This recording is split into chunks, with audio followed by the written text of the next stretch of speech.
Bismillah walhamdulillah wa sallallahu ala rasulillah. This is Abu Aqiq, Brother Ali, and Face to Floor. Today, God willing, we're going to continue our discussion mentioning some of the attributes of the Creator, some of the attributes of Allah. And so far, we have mentioned that Allah is attributed with existence, with oneness, with eternality, meaning existing without a beginning, everlastingness, existing without an end, absolute non-neediness of the creations. Allah is attributed with power and will and knowledge. And we mentioned also, or now we're going to mention, God willing, we're going to mention three other attributes of Allah: the attribute of hearing, sight, and life. Allah revealed in the Quran, "Innahu huwa sami'un basir," which means that Allah, referring to Allah, verily Allah is attributed with hearing and sight, that He is the one who hears and sees. And the hearing and sight of Allah Ta'ala is absolutely different from the hearing and sight of the creations. Our hearing and sight are related to senses. There are things we cannot hear, there are things that we cannot see. Our senses are very, very limited.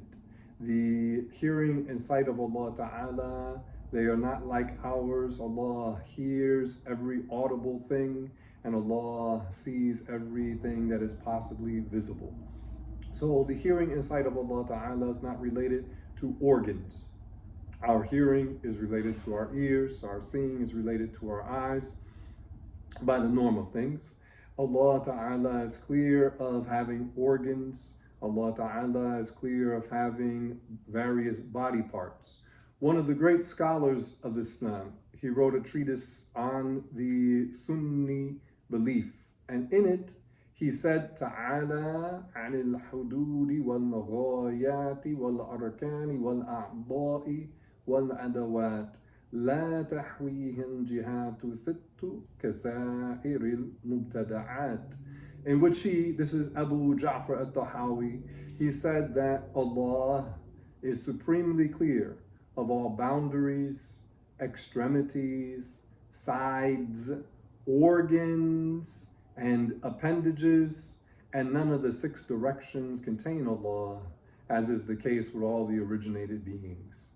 So in the saying of Abu Ja'far al-Tahawi, he makes it explicitly clear that Allah subhanahu wa ta'ala is clear of any sort of body parts or any spatial characteristics. Allah is not attributed with a size. Allah is not attributed with a shape.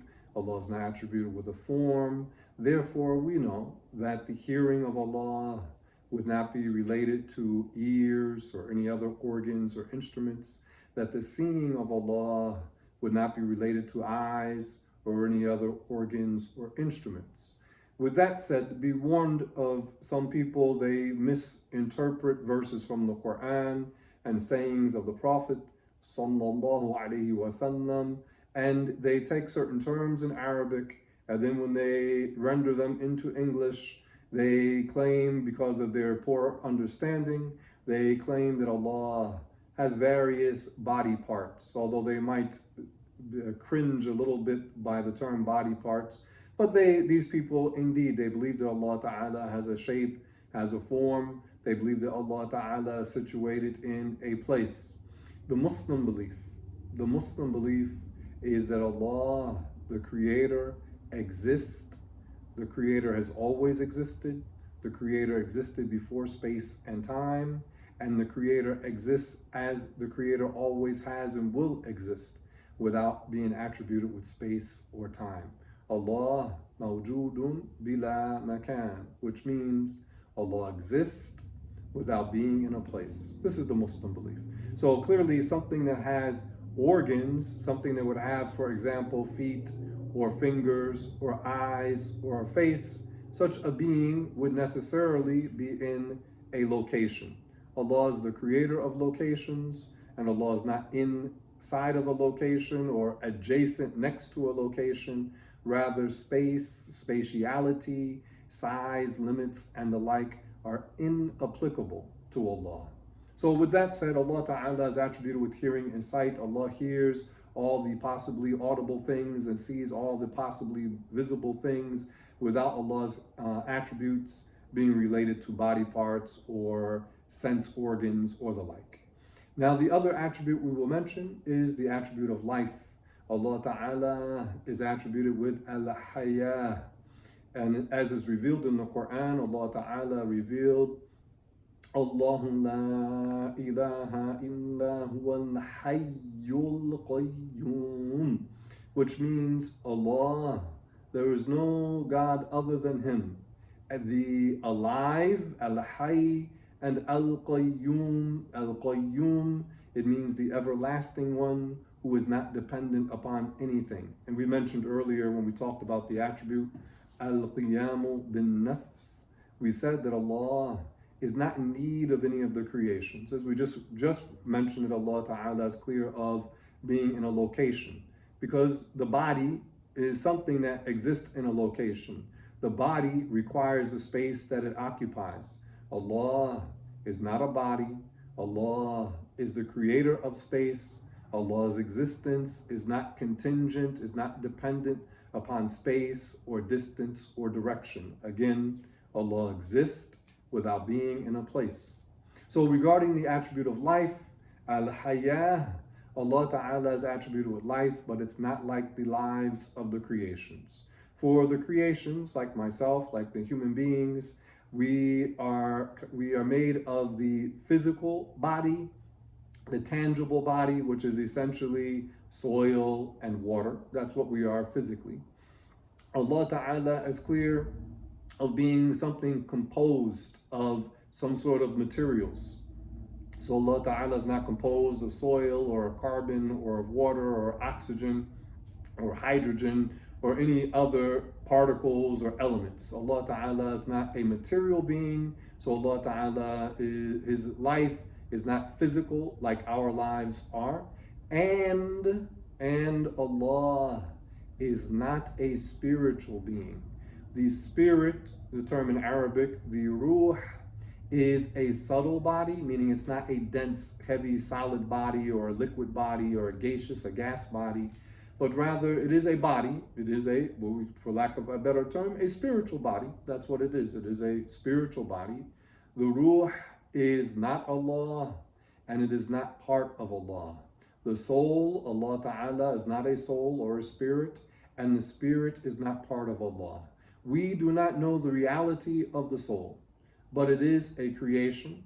It is a type of body, as we said, a spiritual body, but the soul is not God, nor is it part of God. And many people, they have the misconception that they think that God is a spirit. And in reality, in many cases, these people are being confused by the entities known as the jinn. The jinn, these are beings that exist in another dimension. Typically, we don't perceive them. And they are created from, their essence is from a smokeless fire. And the jinn, the father of whom is Iblis, Satan, that these jinn, they will do different things, the demonic jinn.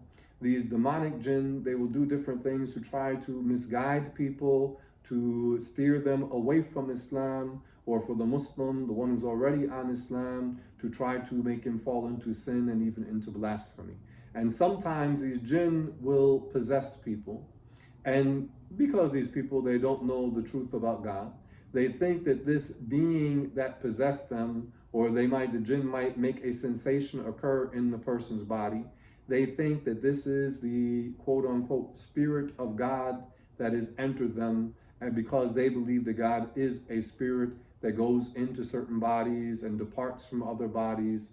And the Muslim understands, praise be to Allah, that Allah Ta'ala is not a material being, is not a spiritual being. The material the material things are created by Allah, and the spirit, the ruh, is created by Allah, and the jinn and the angels.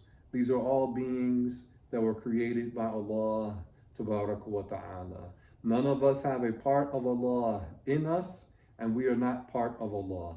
Rather, Allah is the creator. The creator absolutely doesn't resemble the creations.